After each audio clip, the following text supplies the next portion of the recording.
На ГТРК ИР состоялся финал телепроекта «Ирзоны Надеса Уонстала», основная тема которой Васу Абаев и осетинский язык. Программа посвящена 125-летию со дня рождения одного из ярких представителей Осетии, ученого-лингвиста и ираниста Васу Абаева.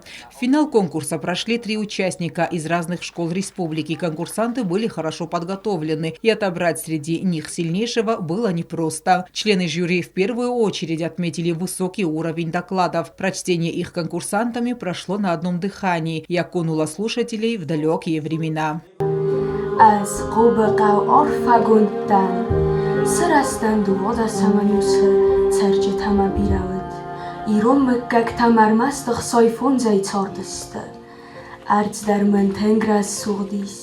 Тэрк дар мафарст цавы, фалазил гунд, рогун кайдан, надар уйта хайстан, ама надар ма арцра сухтинадай.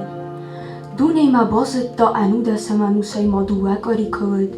Конкурс проводится впервые и направлен на популяризацию родного языка. Проект реализуется совместно с Комитетом по молодежной политике и спорту. Было отмечено, что такого рода проекты положительно сказываются на развитии детей, знакомят с выдающимися личностями Осетии, которые внесли значимый вклад в сферу науки, языка, литературы и культуры. А сами конкурсанты признались, что волновались, но справились с поставленной задачей.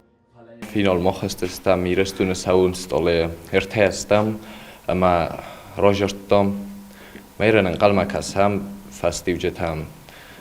Olkeidarna fandu alochis zouswam fala oftanavai.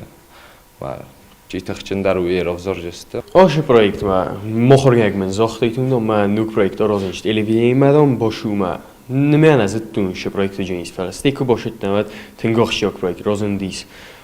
Kadabuniung vosuyesitan az ton te manin bozottom. Финал конкурса будет показан в эфире ГТРК ИР в день рождения Васу Абаева 15 декабря. Тогда же будет озвучено имя победителя. Алена Утаева, Давид Туаев, Фатима Кумаритова. Информационный выпуск сегодня.